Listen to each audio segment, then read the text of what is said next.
Go to the cloud. So, I mean, we've already done a nice little preamble. How's everyone doing? What's new or better since last time we talked? That old chestnut again.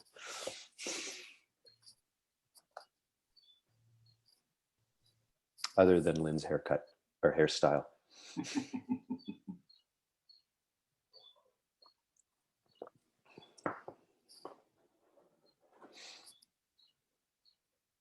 I'll jump in. I please do. continue to be so I don't know, it feels like almost kind of charmed or surprised in a nice way of hearing just gems of truth that I would, like to go inside, for instance, or and I thought of you when I heard this morning from a non 3P at all, anything in that realm kind of talk about simplicity. Oh, nice. And the value and the power of simplicity. And it's just so kind of heartwarming to continue to, I don't know, kind of call bullshit on any exclusivity. It's only here, or anything, or only, just to hear so many gems of truth. And anyway, when I heard that this morning in particular about simplicity, I just thought, yep, love that. Right on. So I think you're calling me simple, which today I'm going to take as a compliment. So thank you, I appreciate that. We had some conversations. Indeed. That's nice. I mean, I'll keep it open to anyone else who wants to share.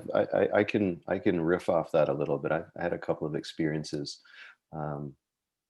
pretty much just in this past week that really pointed towards how simple things can be if we let them be as simple as they can be. But before I get into mine, I'm happy to hear another one from someone else or something else. Ivan, you got a big smile on your face. What's going on there? Well, I learned some more steps in my tango. Oh, cool. And realized the opposite, that the more I'm engaging in my thoughts, the heavier it gets to learn. Are you meaning getting in my way? Yeah. Are you meaning literally tango, or was that a metaphor for something else? It's literally tango. Yes, I'm stuck in tango. Awesome, man. That's cool. That's really, cool. Yeah, that's really cool. I can recommend it. Well, Julie and I have been looking for things to do, and learning to dance has come up a few times. Tango, eh? I'm not sure if I'm built for the tango. I guess we'll have to try and see what happens. There is no standard for that. You can be built anyway. Anyhow, Go and watch tango, and you will meet all kinds of people, all proportions, everything. Oh well, they are all great. Michael, I'd love to see you doing the tango. I bet you would, Lynn. Will you be? I mean, Julie's game, but if she balks, will you be my tango partner? We can give it a whirl, see what happens. Give it a whirl. Is there a whirl in tango? Now there's a portal between Guelph and BC. We never know. That's great. I think they may have taken away my passport for it, Martine, after I got to be over 35. I'd have to see. Thanks, Iwan. That's cool. It's neat how these things show up in everyday life, isn't it? It doesn't have to be. It doesn't have to be profound. It doesn't have to be as a result of reading philosophy or it's. I love that things I love things that point towards something that we notice in everyday life. Oh, sure, Bruce, go, man. Just the dance thing made me remember when I was about 14, my mom and dad signed up for a ballroom dancing course. And just a week into it, Dad broke his foot. Nothing to do with the dancing, but he just broke his foot. So I filled in for my dad at 14 with my mom in this ballroom dancing course. And the biggest thing I learned was at 14 was I realized, some adults are real jerks. But I was the old, me. everyone else was at least in their 40s, if not older. And there were a couple of guys there where they were just plain jerks. And I was shocked. Suddenly dawned on me,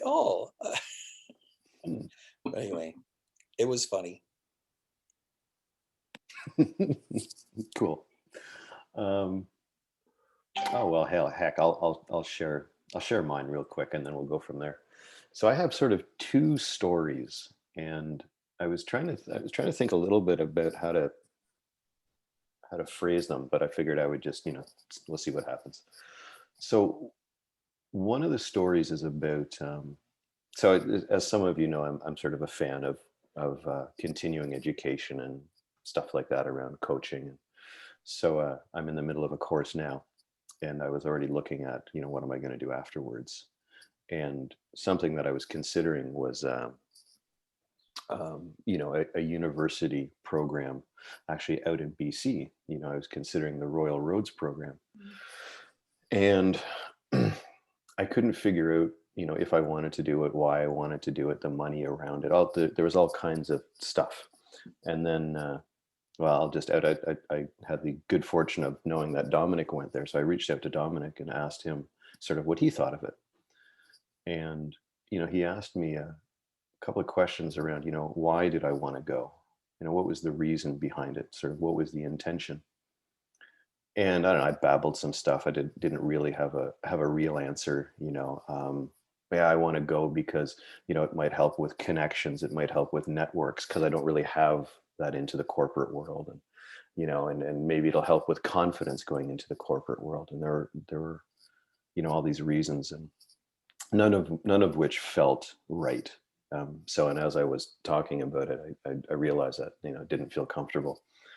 And then what I realized after the conversation was that the reason that that I had convinced myself, or had begun to try to talk myself into wanting to go, is because I thought it would give me something, right? That there would be an end result. So I wanted to do it because of some expectation of outcome. And of course, that didn't sit well. And Dominic and I chatted briefly around that, and that was quite helpful.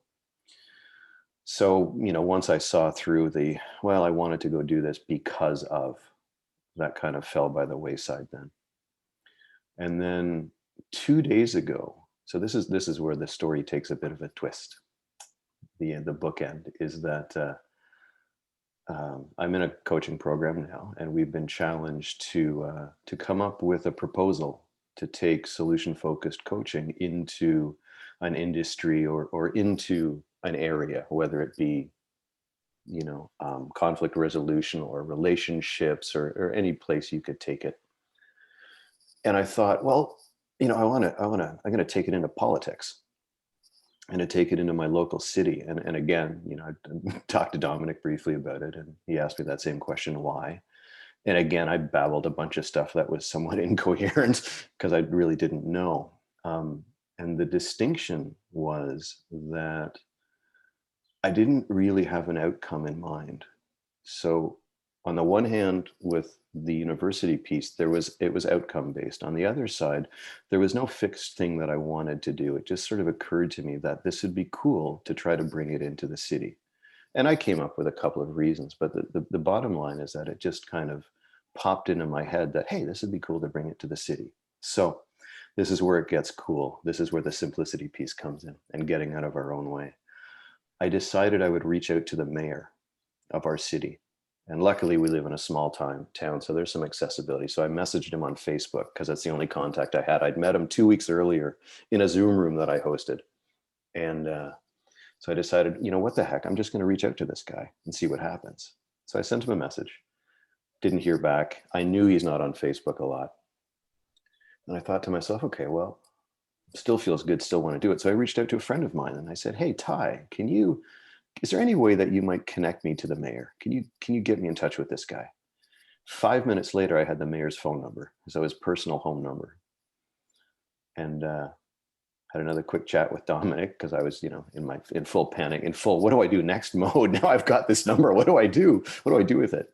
And so what happened was I waited until the afternoon, and I called the mayor, And now I have a connection to the HR department. So the mayor, we had a nice conversation. He said, well, send me an email, outline our conversation that we just had. And what I'll do is I'll introduce you to someone in the city who does the HR stuff. So I thought it might be an interesting thing to point towards, sort of one experience on one hand where I was trying to do something that I thought would give me an outcome that I wanted. And the other thing, which I really had no outcome desire from or within. It was just, yeah, I'll reach out to the mayor and see what happens. I didn't have anything on it. And how easy and effortless one was, you know, from the time that it took me to, you know, 2 days before I sent him a message, realized this is not efficient, reached out to my friend, had a number, got a little panicked about, oh shit, this just got real. I've got this number. But how easy it was to go from this thing that I had an inkling of what I wanted to do, to allowing it to come into being. And the contrast between the two experiences was just so dramatic. You know, the one where I was thinking about it, worrying about it, trying to assess it, wondering, well, you know, it's a lot of money, that, you know, on all that stuff. And it never really sat well with me. And then, you know, when I came to the realization that if I was being honest, I was using it as a tool to, in an effort to get somewhere. And then contrasting that with how easy it was. Now, I don't know if anything's going to come of this call with the mayor. We'll see. But the fact is, it was so easy to do. And it felt good. And that was kind of my, well, that's my story of what's been better, or what I've noticed over the last 2 weeks, that when we allow things to occur to us, and when we take action on that desire from the place of not wanting to have a fixed result or an idea of the result, life seems to be really easy. And I would love to hear your experiences around that, or what you think there. I mean, I know we've all had experiences where we've made it harder on ourselves, and others where we've allowed it to be easy. So that's my story from the past 5 or 6 days, let's say. And, you know, because he's here now, I can say, you know, thanks, Dominic. That was quite helpful. The brief conversations we had there. Well, I didn't know the whole story, right? No, Like I didn't get the rest of the story. So I almost messaged yesterday, but no, I thought, well, okay, if he shows up, you know. It's got, yeah, not about that. But now that we have the whole story, I do have some things to say. So, please do.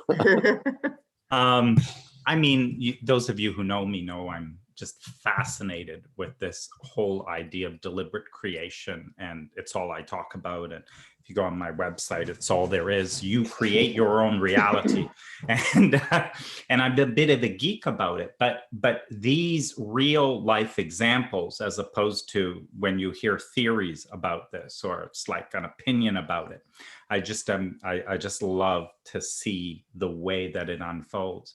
And what I don't know that what's clear in your story, and we'll make it clear, is that it both achieve the same outcome.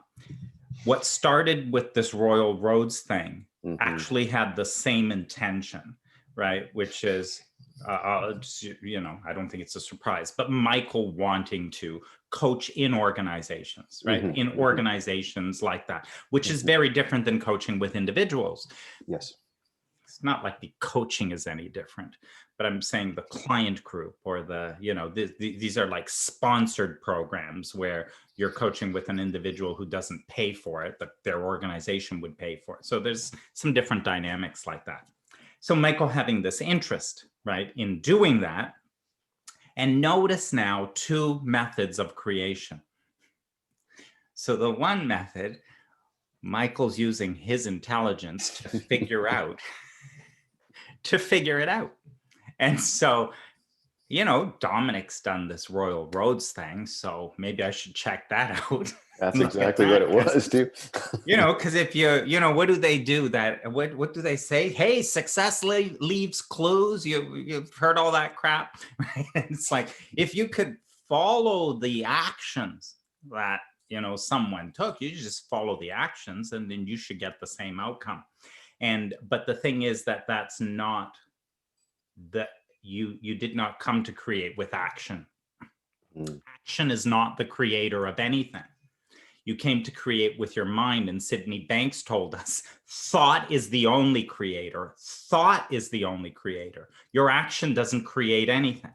And so, so Michael's got this idea, it's a desire around coaching in organizations. And so he's trying to figure that out. And maybe it's Royal Roads, and maybe I should take that, and what's that going to cost, and how do I organize it, and all that. And you could just tell, right, in the questions, it was like dead, right? I'm like, so Michael, why do you want to do this? Or what was the intent? It just died on the vine. Like the more you'd ask questions, the more it's true. It's true. Depth it had. Yeah. And then this other thing, which is, so the distinction there is like creating the desire. I have this desire, it comes in my mind, and I will now create it. I will create it with my own intelligence, the things that I think about, and the action that I will take. So that was one way. The other thing that happened at the same time, because Source, inner being, holds all desire and calls you to it, but in an effortless, path of least resistance, simple way. And so then Michael's randomly running a dad's group, and the mayor happens to be on it. So the whole creation is unfolding, but Michael's too busy figuring it out, like how he's going to do it, right? The whole creation's unfolding though, because the intention and the desire is held. And as he just kind of like paid a little bit of attention to what, was already starting to come into place. And the second method was allowing the manifestation to occur without interference. And all of your interference is thought anyway, like, oh, doubt, and why would the mayor want to talk to me anyway? And what am I going to say when I call, right? So, but when you allow the manifestation to go, so I just, I'm glad I heard the rest of the story. It's a beautiful. Yeah, no, it worked out really well. And it was, I mean, the way that Dominic has sort of clarified it, and thanks for that, night and day. I mean, after I found out that I had the guy's number, there was a little bit of thought, like, as Dominic described, shit, what am I going to say to this guy? And how do I make this first conversation memorable, if you will? So I got caught up a little bit in there, and again, was sort of pointed to, just have a conversation, just go into it without an agenda. And we had a really nice 10-minute chat. And it's just, again, what struck me about it, and thank you, Dominic, because you do articulate this better than I do. But what struck me is just the distinction between trying to do and allowing to be done. That was just, it was just, again, dramatic. And, like Iwan was saying with learning to tango, right? These things show up in everyday life, like these proofs, if you will, or I'm seeing them sort of as proofs of, oh shit, yeah, this is kind of how it works. Wow, I can actually trust that it works this way. And here's an example. And if you pay attention, well, here's an example, and here's a contrasting one. Which one feel like you can almost day to day, as you move through, you're just like fed with, or at least I'm feeling like I'm being fed with evidence to support that the way it feels actually is the way it is. And that I'm Dominic's smiling there, and that it's trustworthy, because that's been a big thing for me. Oh gosh, I'm like ranting now. All right, let's go. The trust factor has been something for me, has been a piece of it. Like, can I actually trust this? It is, not that I've looked for exceptions. I got over that a few years ago, but can I trust it? And can I trust it? And can I trust it? And the deeper I've gone with that trust, that how I see things is what works, and dare I say, is the way it works. It's like the more I'm seeing that it is trustworthy. It's quite remarkable. It was such a contrast because it happened just over, the course of the last week. So, but there's my story. I don't know if that was a simple one or not, but I'm going to jump in with a little story too, Michael. Please, Catherine, thank you. So I'm sort of at the opposite end of the spectrum of the way you're doing things. Like I'm not going into the formal education. And I see the value in, each of us showing up in the way that organically is right for us, and then that can change, right, at any point in time. But the simplicity part for me the last couple of weeks, I had a lot of thinking about coaching and what that should look like and what it could look like. And then I started getting these messages from people that were all about how they'd had a conversation with me and it had changed something for them. And I work at a wilderness park during the summer. I'm the cleaner. Now, one of these people I talked to outside of the toilets while I was waiting to go in and clean them. Excuse me. So, yeah. And then another message that I got was from a woman who has a business in town. And we connected during a very casual conversation. This is about the quality of our presence, in the world as we just go about our lives, not heavy, not trying to teach or coach, none of that. It's just about the level of consciousness we're at. And then we bring that naturally into the world with us. And we don't have to try and teach. So this simplicity again is what the universe was showing me. So this woman just said to me, I just want to let you know, last year when I was really troubled, you remember that day? I'll never forget what you said to me. It's changed every relationship in my life. I was kind of feeling down when I went in. I was in a little low point. And I just looked about my coaching practice and, or what I was going to be doing around that. And I just looked at her, and again, it was like the universe giving me a little wink saying, Kathy, it's happening, you're doing it. And I got more examples of that. Someone messaging me on Facebook and saying, you don't even know me, but I just want you to know, so it was like, okay, how many times do I have to hear this? And so I have a friend and colleague that I've worked with for 15 years at this wilderness park. She knows me very well. We've lived in a remote location together. Right. So she's sort of been watching this 3 principles, this coaching, this from a distance, right? She knows that I do this in the off season. So she got a hold of me out of the blue. She said, I really need some help. I'd like to have some coaching. She's dealing with chronic pain and everything. So I'm like, oh, I'll refer her to someone who deals with chronic pain, right? Immediately, I'm going to boom, I'll just shift you over. And so I went and talked to her. I went to her house. I just shared what I had with her. And then I referred her to someone else who dealt with, chronic pain. And she had a conversation with that person, and they chatted and they talked. And then she got a hold of me about 2 weeks later, and she said, I'd like you to be my coach. And I said, okay, I'll write up a proposal, for a 6-week package, and I'll send it to you.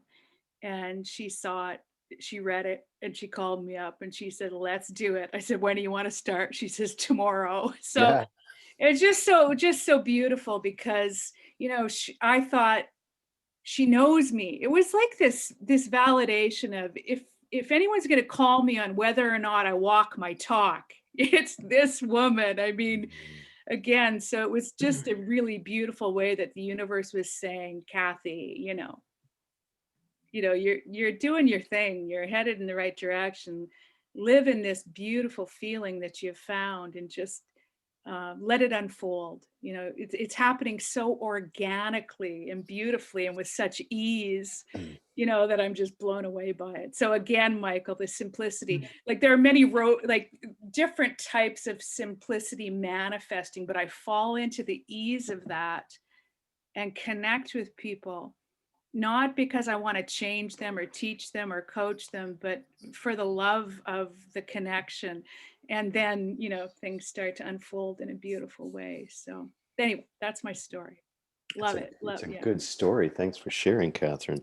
I'm just going to disappear under my desk for a second because my lamp is flickering at me. So I'll be right back. That was There we- awesome, Kathy. there we That go. was such a great story. Yeah.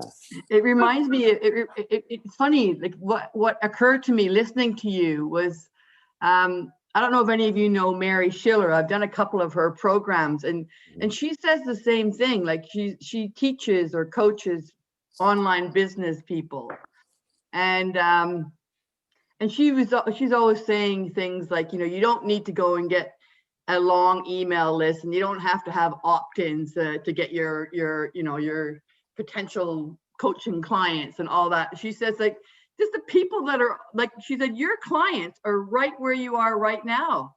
The people that are following you or that comment or like, on your posts and things like that, they're already there. You don't have to go and like find them. They're right there in your little sphere, your little, realm of your world anyway. So yeah, and that just occurred to me listening to what you were saying. Like you don't have to go and find people to do this. It's just they're there. Yeah, it's not like they're hiding behind the bushes. Yeah. But what struck me there as well, Catherine and Lynn, was how easy it is to allow them to show up. Like as you say, you don't have to go looking for them. And for people that do have email lists, I think what it points to for me, and Catherine's story as well, that these things can be done. Creation can happen from a pure desire or a desire with something on it. And if it's happening from, and again, I don't have the terminology quite nuanced yet, but if it's happening from an effort, it just doesn't work the same way. So you can build an email list. It's the way in which it gets done. I think that is becoming a bit of a distinguisher for me. I'm starting to see that that the joy of it is actually in the making of it, is in the action of bringing it to bear into the world. Like that's where the fun is. That's really beautiful. And also it's like people know if you want something from them, it's like, Yeah. it's like living in service to the joy of, this understanding is sort of the way I see it. It's like, I can't help but be in the world from a more joyful place because that's what's happened for me. And so one of the other messages I got was from a woman who used to come to my yoga classes, and I just saw her in the parking lot and went and spoke to her, and again, it's like 9:00 that night, she sent me a text message and said, "Oh, I can't tell you how much that conversation helped me. Thank you for everything you're teaching me." And I'm going, teaching you? I'm teaching you something. I'm not trying to, it's, we're just being ourselves. The simplicity of being ourselves in the world with an open heart is sort of the way that I see it. And the quality of our presence creates those connections that are lighthearted, not teaching from a heavy place. It's just, you could say one sentence, and I have another girlfriend who stopped by. I don't see her very often. And she said, "Oh my God, every time we talk, I see something new," and I'm going, "Do you?" It's like, anyway, so, the simplicity of showing up in the world with an open heart and just connecting with people in a lighthearted way. And it doesn't have to be heavy and serious. It's like one little, if you have a tiny bit of more clarity than someone else and you share from an open heart, they'll see something for themselves. It's like, so anyway, I love the lightheartedness of seeing evidence of that in my own life. I can just show up with as much love and lightheartedness as I have in the moment. And that's what affects people. And for me, that's that magnetism. Oh, I'm not trying to build this practice anymore. It's like people are coming out of the woodwork and saying, "Oh, I'd like to know more about this. Would you tell me more?" Yes. Just open up that door and we're gonna connect and talk. And so it's like I'm following the I'm just showing up in the world, you know, and then it's opening the doors that are meant to be open. So moving from the effort and mentally trying to figure out how am I going to become an entrepreneur and create a business, and it doesn't feel like, and then it's just like, oh, drop into this, the beauty of living my life and seeing where that leads me, you know. So anyway, I'm done now. That's enough for me. Yeah, sure. Just briefly on Catherine's point, it made me laugh when you said about that the person said you know, oh, thank you for teaching me that, or something like that, and then you were like, teaching? I wasn't teaching you anything. And then reminds me of Eckhart Tolle's story where he spent a few years on a park bench because he was just sitting in bliss, right? So he's sitting on a park bench and people would come and sit next to him and start talking to him. And one day somebody said to him, you know, oh, you're such a great teacher. And he's like, teacher? Maybe that's what I am. It was like, maybe I'm a teacher. It was like, he had no idea. He's just like people sitting there and he's talking to them. And then that thing came. And then it's like, oh, maybe that's what I am. And he's following that. It's a couple of things that jumped out, Catherine. The authenticity, like being authentic to yourself, whatever that means, you know, if that means going to coaching school, if it means not going to coaching, so, you know, whatever it means, it's being authentic to yourself. That resonates, right? And it's going to attract like-minded people. The other thing that I thought was neat was, and I don't know if this is totally accurate, but when we stop opening the doors and we start letting the doors get opened, when there was a quote sort of from Dominic's, who was the guy who had the quote that you mentioned in your talk yesterday, Dominic? It's the Follow Your Bliss. Joseph Campbell, Follow Your Bliss. Yeah, and if you follow your bliss, the doors, I forget the rest of it now. I looked it up, but I lost it. The doors will open where before they were closed. Right? Before they were closed. Oh, yeah. The joy is what's actually and Sid said, he said, follow the feeling, listen for a feeling. It's like that wisdom is but we don't want to believe that wisdom. And we don't want to believe it's in joy, because I think it should be harder than that. Like if you're going to build something worthwhile, it's got to be harder than that. You can't just enjoy the whole thing, right? So there's something about that which is our problem.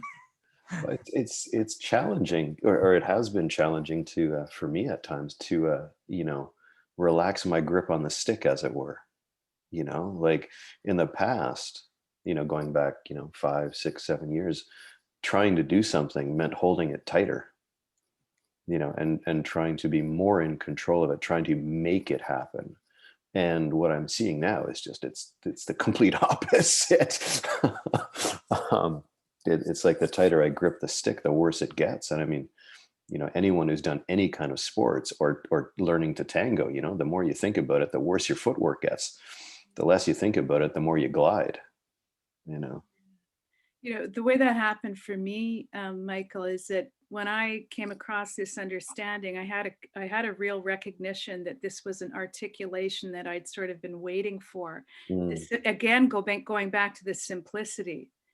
And then everything sort of fell into place. So my sort of universe, my deal with the universe was, you open the doors and I'll do my part and walk through them. So, you know, it's like, it's not a passive thing, but it was like, I really I'm not the door opener. Mm-hmm. I have to walk my feet through the door and offer what it is I have to offer.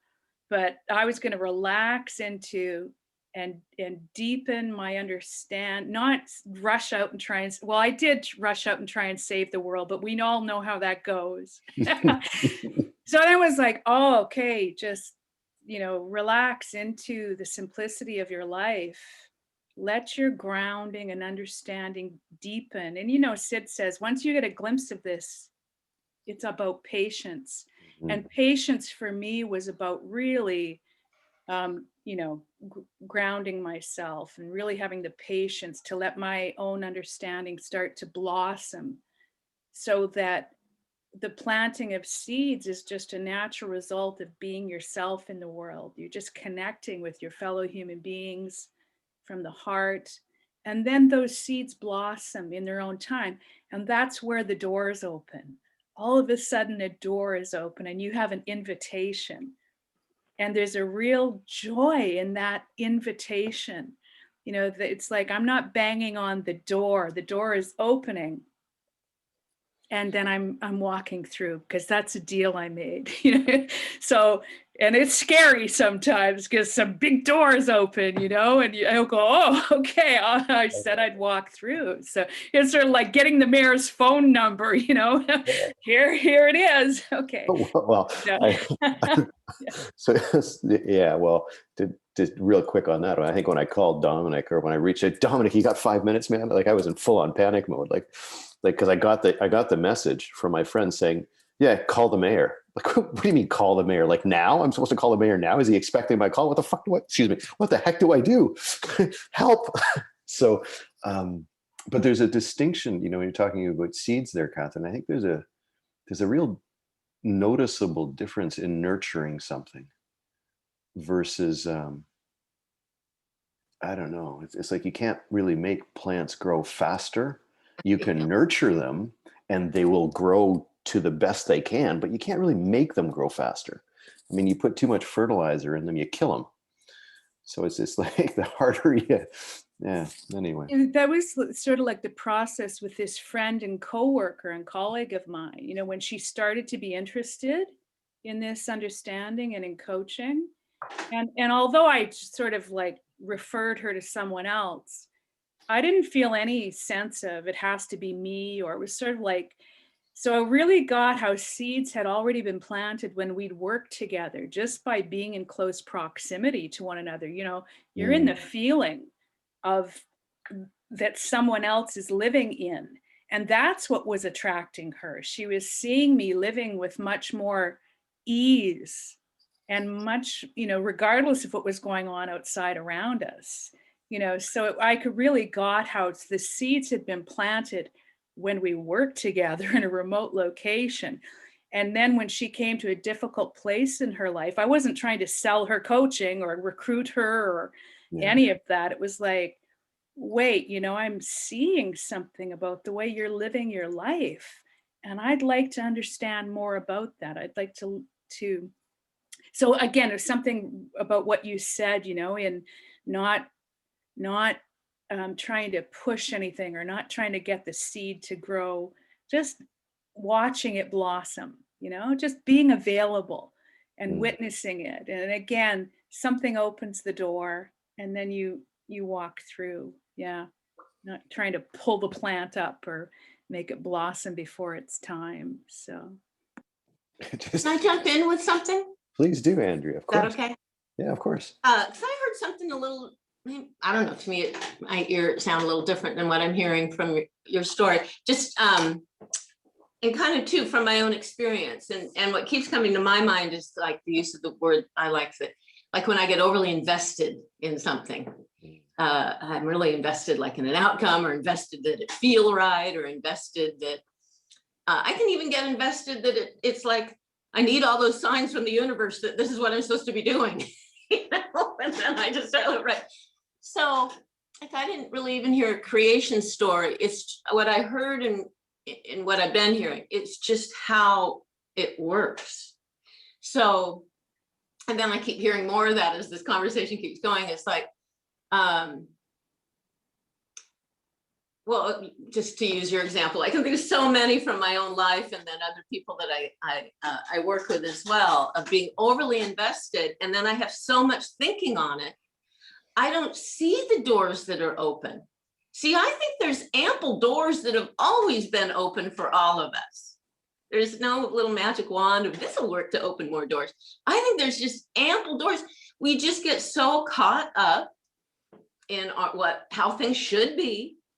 And are my needs going to be met? Or I mean, I do, and you know, all that stuff that goes with thought. Oh, you know, go to our memory. Oh, is this going to happen again? I don't know. All that stuff that is part of that being overly invested, just too much thinking on something.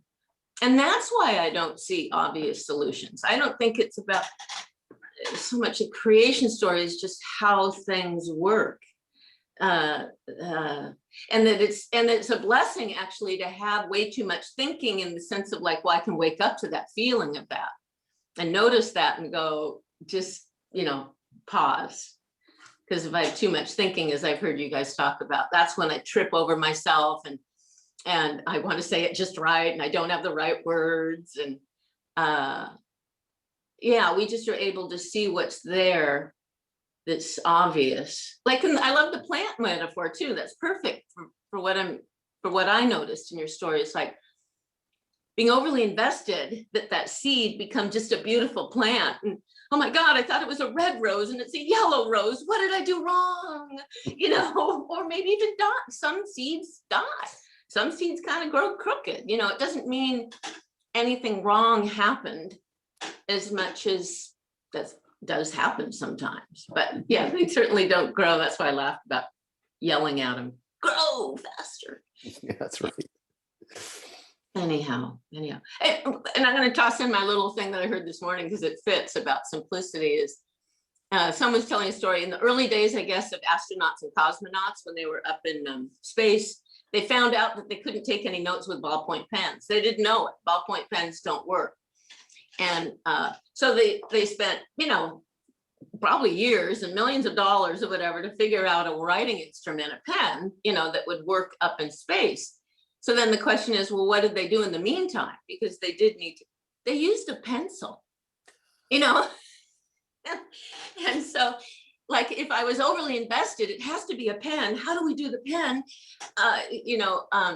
They would just, I don't know what, but it's like so much is so obvious and available to us, I think, or to me, I think, yeah. Anyway, okay, that's what I wanted to toss in. Thanks for listening. I love that, Andrea. Yeah, I really, sorry, Bruce, go ahead. Well, just to me, the best part about Catherine's story, I have this image I want to do a cartoon of her standing outside the toilet with her pail of cleanser and extra rolls of toilet paper and rubber gloves, and just minding her own business. And someone comes along and she just is present enough to talk to this person from the heart, and the person gets it. I just to be as the universe has this great sense of humor there are these, if you just be present, there are these opportunities everywhere, including when you're standing there outside the toilet with all your stuff. To me, that's just a great example of the sense of humor of the universe.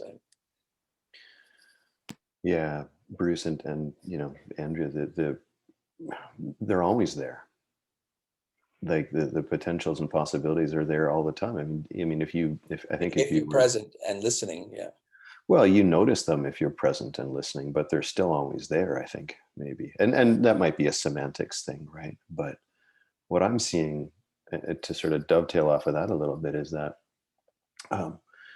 these opportunities to notice really do exist all the time. And the only reason I don't notice them is because I'm caught up in thinking I'm supposed to be doing something other than noticing them. And it's like they're like the smallest thing. I mean, not that any of the things we've talked about are small, but they're all opportunities to see how it works. They reinforce, oh, this is how it works. Oh, this is how it works. Oh, this is how it works. And they can look small.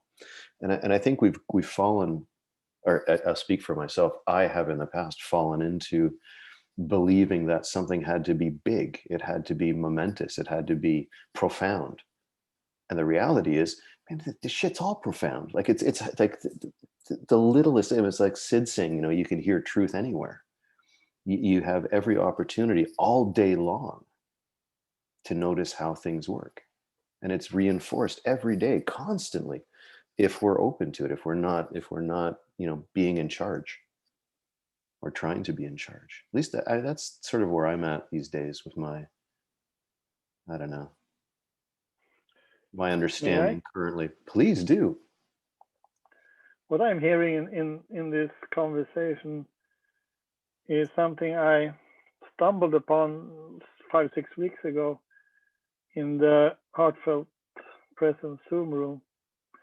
I was following Bill de Kramer, and he was talking to a guest about relationships.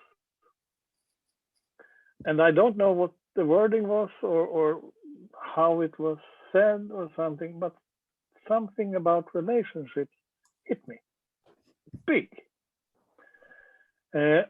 One of the best books I've read is The Relationship Handbook by George Pransky. Absolutely one of the best books about the principles. I read it back in 2012, and it took me to 5 or 6 weeks ago to really understand what that is all about.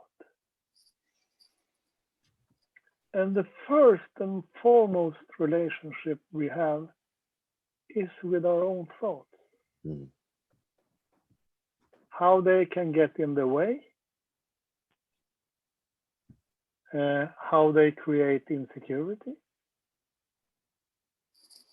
and how that relationship with those thoughts creates our reality. And realizing that made life even simpler than it already was. Mm. So, yeah, thank you guys Oh, thank you. for showing me that it's universal, our relationship with our own thoughts.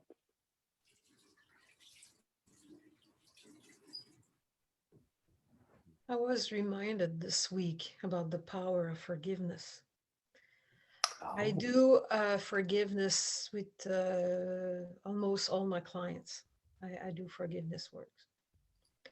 And I've seen clients report weirdest things and coincidences, and after things that change after they've done the forgiveness work. I've seen it also in my life. And for those of you who were also on the Prensky's practitioner training, on the Thursday at the end of the day, George talked to a lady. And I really, really didn't like his answers. Like, it didn't sit well with me. And the day after, it turns out that there was a bunch of us that didn't like his answer, and they had to address the answer. And the story, this lady, accomplished lady in her professional life, but in her personal life, she's married to a narcissist. And the narcissist brings her down all the time. And people don't want to be around them because he's a nasty person, right? Especially to her. And George answers is basically says, well, just love him. So it's like, well, and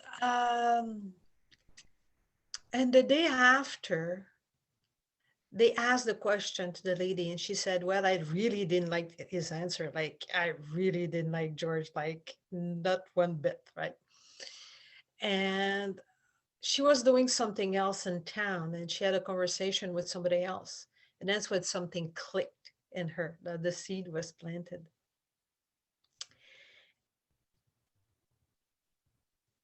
And that's what reminded me of the forgiveness, because we're all connected. And by the time you forgive somebody, it has an impact on the other person most often. And they do change. Now it's still a question if it's safe to stay there or not is a different issue. But I was just reminded, again, of the power of forgiveness on the person who forgives, and also on the person who's forgiven. And it does have an impact. And sometimes they change like quite drastically after that is done, even though they don't know, because I tell the client not to tell the other person. because some people think that if you're forgiving them, you're forgotten and they can hurt you again. It's like not to, and sometimes the other person is dead too. And but it was just a good reminder. Just a good reminder of the power of forgiveness.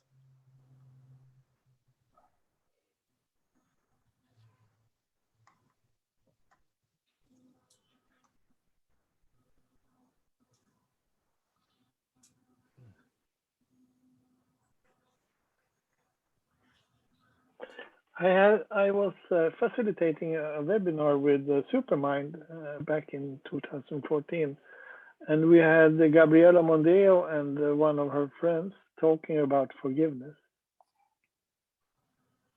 And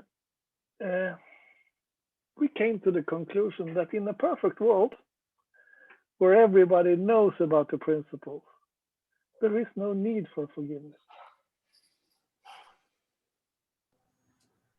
Because everybody knows where every action or behavior comes from. Their own thinking in the moment. And understanding where it comes from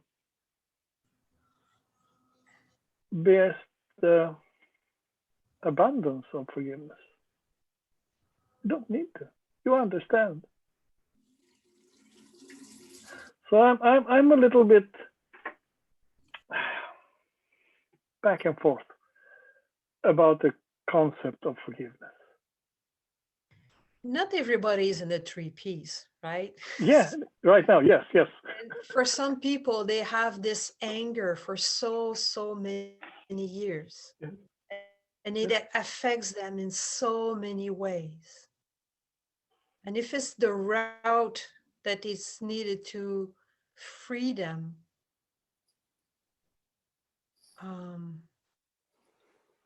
and make them like, it's hard to see when your ball is like your snowball is shaking and you're shaking and you don't see clearly.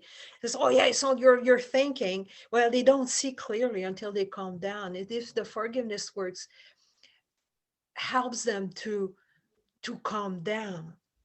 Yeah. And then they can see the innocence in the other person. So there's different ways. So, but it's true, in an ideal world, no, would be great, no? But we're not quite there yet. So in the meanwhile.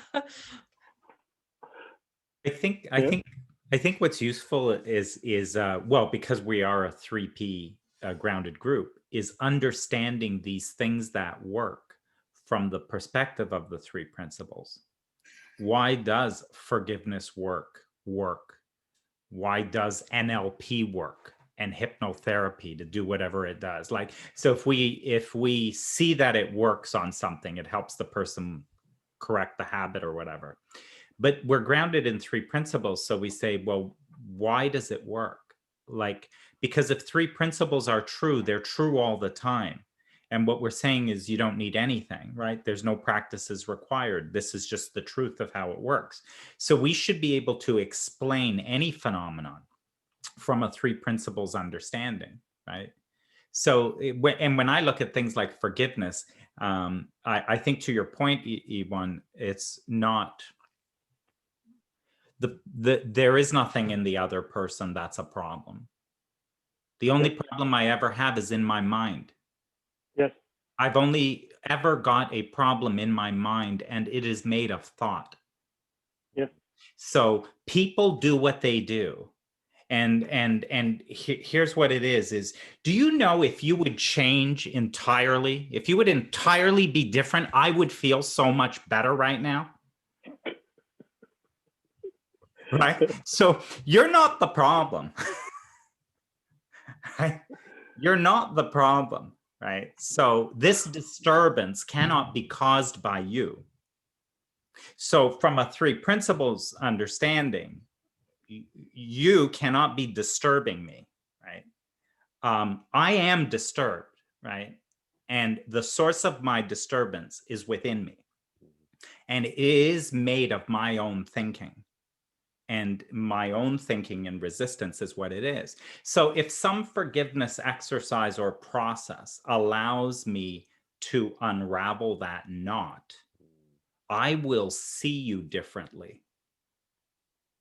Like I will now see you differently. And, you know, and when they talk about people changing, this is kind of like Abraham will describe this in another way, is people are the potential and possibility of the universe.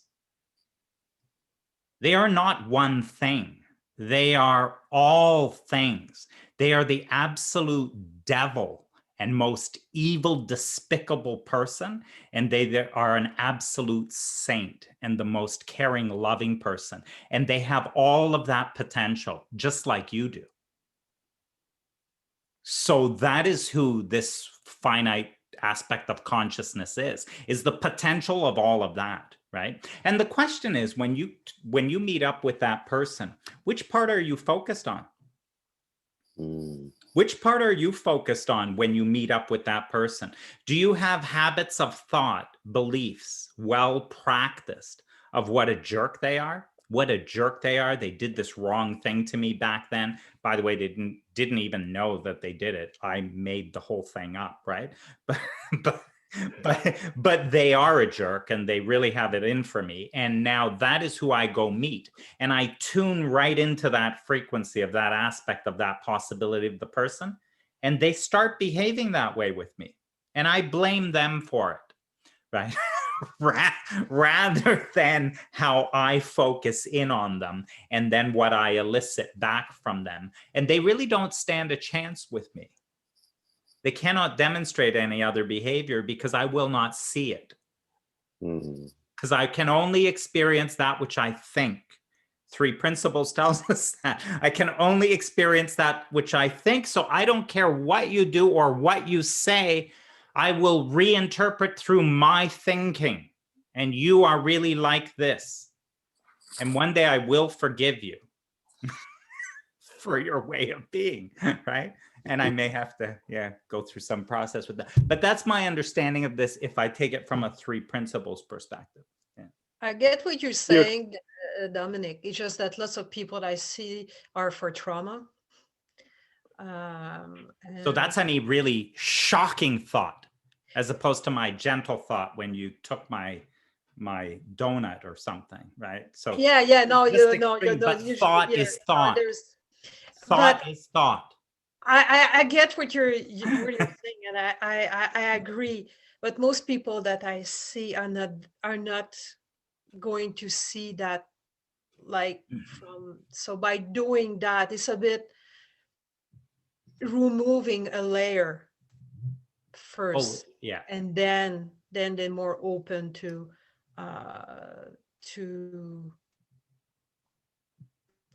see it more from a 3P principles. I see it more from a oneness thing. No, we're all one.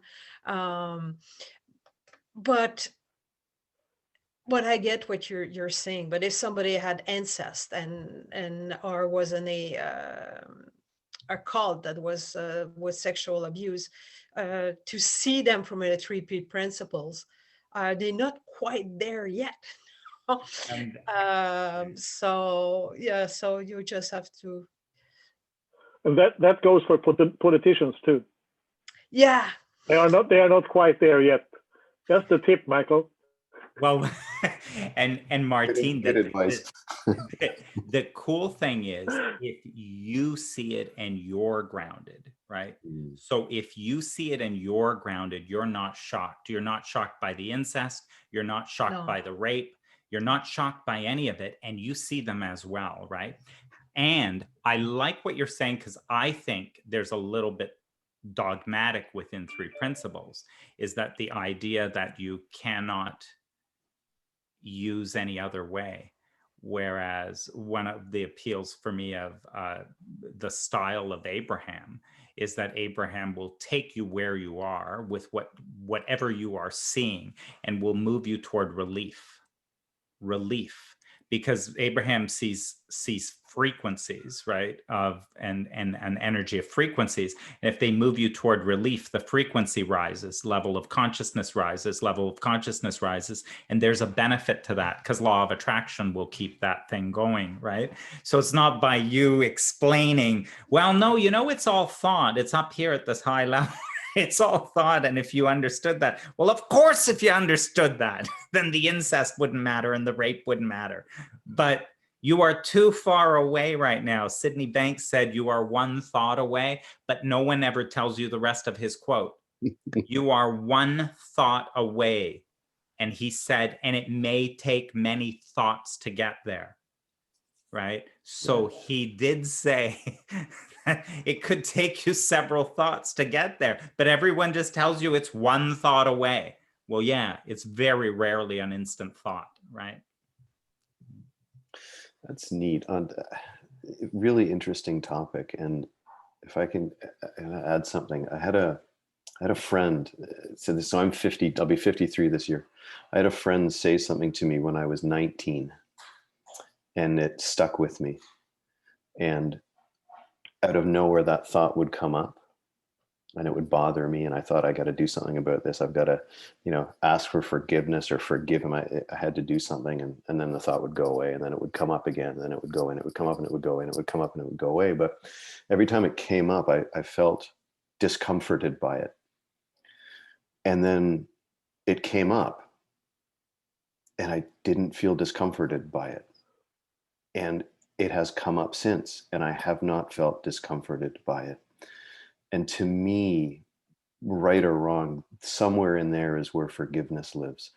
The thought can come up, but it doesn't matter anymore, right? There was something about, I don't know if it was I don't know what the terminology is around that yet, but the thought came up and it no longer had any meaning. And it's come up since, and it has no meaning. And in that experience, somewhere for me is where forgiveness lives. I was able to have the thought, and there was no experience attached. There was no discomfort attached to it anymore. And it was and that's sort of where I realized that whatever this means, I had forgiven my friend for the thing he said that slighted me. And it just, like I don't know how to articulate that yet, but somewhere in that, it no longer matters is where forgiveness lived. I don't know if that, I hope that, I don't really care if it resonates or not. It did for me, but it was neat to see that, that all of these years, the thought would come up, now I got to do something about this. I got to do something about this. And then all of a sudden it came up, and it didn't matter anymore. There was nothing to do. It was really kind of neat. It was another one of those reminders that that life is always, the potential and possibility in life is always there if we see it. Anyway, please, Mark. Very polite, puts his hand up. Yes, sir. You, top left corner. Go ahead. Now, always what came to me, and what always comes to me with forgiveness, is that with forgiveness is acceptance. Mm. And when we accept, then forgiveness creeps in. And it's accepting something is very subtle. When we realize, as you was just talking about the situation, what happened to you with your friend, that's because you started to just accept it, because it played over like a story, and then the story just got weaker, and you accepted it, and that's where you saw the forgiveness come from.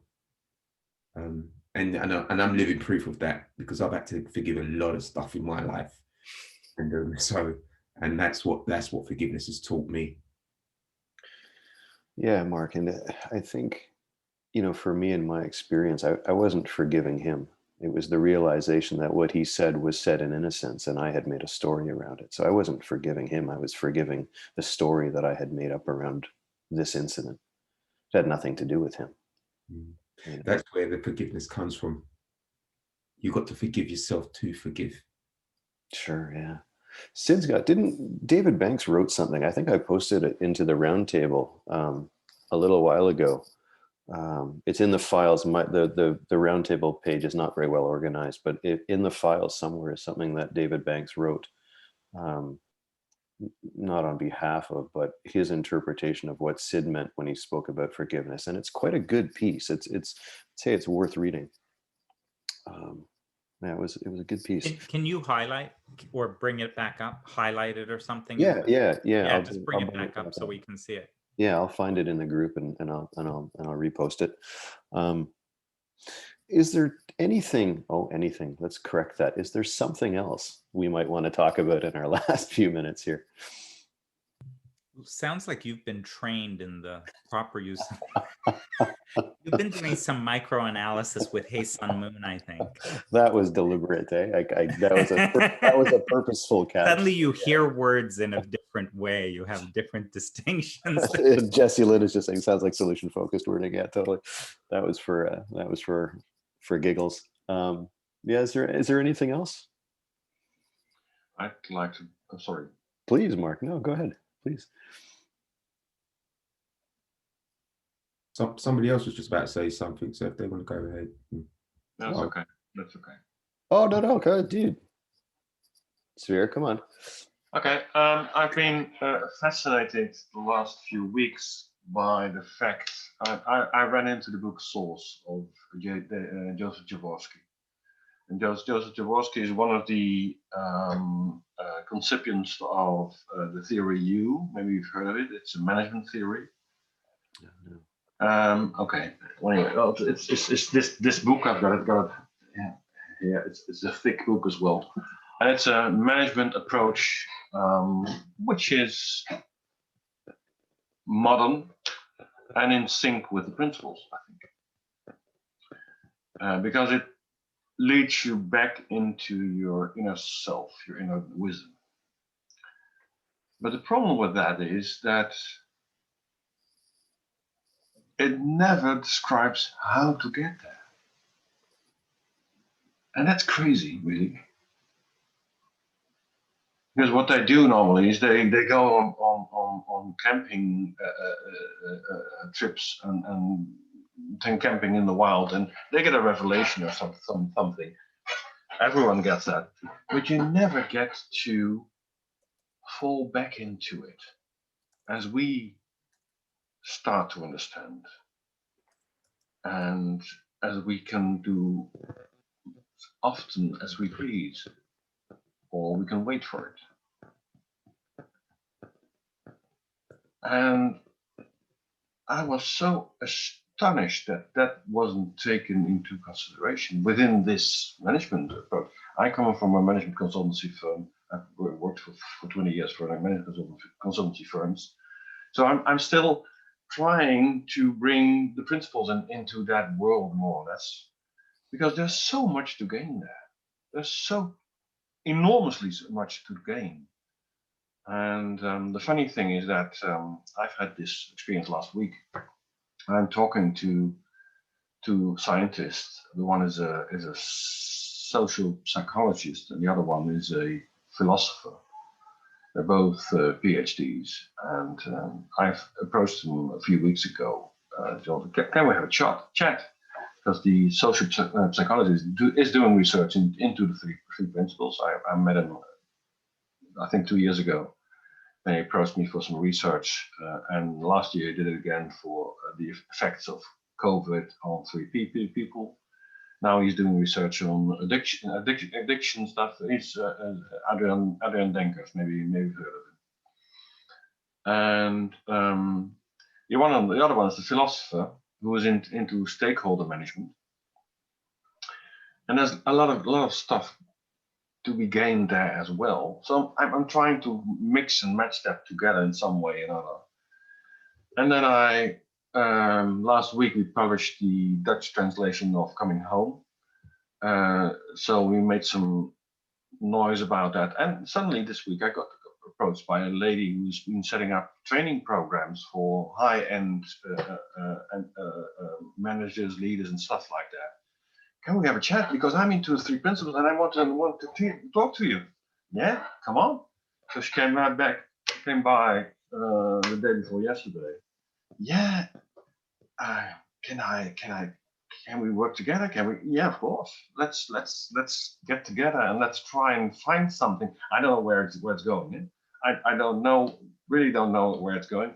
Although last Tuesday we decided let's try to do some research in the effects of principles in teams, because we all know that teams, when they're stressed, their IQ drops down and halves most of the time.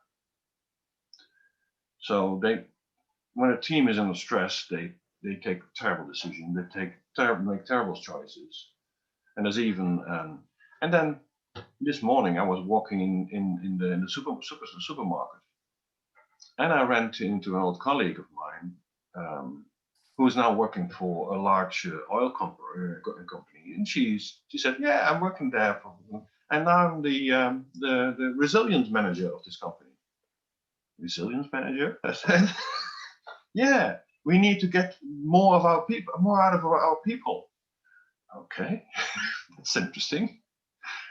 So yeah, and then we were and there was an intervention because the store manager said, "Yeah, well, there's COVID. You can't keep on talking here all the time, and you have to move along." So wait a minute, I'll send you a message, or send you a text or something. We'll make an appointment, and we'll see how this goes. But the funny thing, everything is coming together in some way or another, and it's amazing, really. So I don't know where it's going to get, but we're on the way, and it's fun. We're on the way, and it's fun. Wow. Yeah. What a great summation. Yeah. Well, yeah. It is really fun, and it's falling into place. Well, it's like a domino game, really. They're dropping one after another. Because we were brainstorming last Tuesday with the team, and we're saying, well, actually, we need some organization to try it out and try to build the research in there. And so we need some companies, preferably some big companies, so we can prove it works in large companies. And that's most of the time, that's very important for research, scientific research. So okay, let's do that. And then I heard last Thursday, well, we've got the Dutch state mines, and they rebuilt the company based on the Iinsight principles. I said, what? I never heard that. Yeah, the whole team from Sandy Croft and the rest have been here in the Netherlands and have been working on Dutch state mines, and they are quite an example right now in the Netherlands as a company which has revived itself, because it was almost bankrupt, really, and it revived itself. So no, that's everything just dropping down. It's amazing, really. And fun. There's probably a hint there around the word fun, isn't there? There's probably a clue there, isn't there? I don't know, really. I love it. It's just fun to see things falling into place. And well, yeah, it gives me a quite grateful feeling, and makes me happy, because yeah, I've been looking for this for a very long time. It's over 30 years or so. I've been looking for ways to help people and organizations to up their antennas, let's call it that way, and improve the results by seeing that there's so much more to gain in a simple way. And the principles gives us this simple understanding. Yeah. It's not a process of addition, is it? It's a process of subtraction. Yeah, absolutely. Yeah. Take it away. Yeah. Mark, last word to you, my friend. Thank you, Sphere. You're welcome. Yeah. Thank you. I just wanted to read the last quote, and I think it just ties in with everything, you know, after what Surveyor said, and he's talking about forgiveness. And it was a quote that was said to me the other day, and I think it's very poignant for this conversation, and it is: the language of God is silence. Everything else is poor translation. And that's by Say that again, Mark. the language of God is silence. Everything else is poor translation. And that's by Rumi. Beautiful. Beautiful. On Do that, you know on where that, that's from? Rumi. Do you know where that's It's from? Rumi. That's amazing. That's excellent. Rumi. Oh, Rumi. Yeah, Awesome. he's great. Awesome. Okay, thank you. It's in the silence magic happens. Yeah. Absolutely. I think that is a great place for us to stop on. Agreed? Thank you for having me. Yeah, no, thank you. I'm glad you made it. It took me a second to, I know on one of the other Kaffeeklatches, because I just duplicate them, which is lazy on my part, but you had posted about this book in the past. So I'm glad you made it on and brought it up here. That's awesome. Dodgy internet. Okay. Hey, Jessamine. All right, I'll keep you posted. yeah, please Yeah, do. it's great.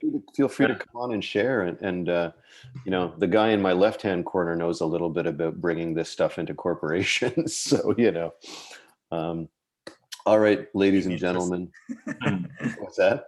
Same interest. Yeah, It's yeah, just yeah, the yeah. same interest. Yeah, no, that's wonderful. I'd like to share. Don't worry about that. Oh, sure. Yeah. Yeah, Yeah. perfect. We'll do that. All right, everyone. Yeah. Ladies and gentlemen, have an awesome Saturday, and A wonderful weekend. I'll get this Wonderful posted weekend. and see you all. Okay, bye-bye, everyone. Thanks Thank for you. Thank Bye you. bye. everyone. Enjoy Love the you. Awesome. bye-bye. Bye. Bye-bye.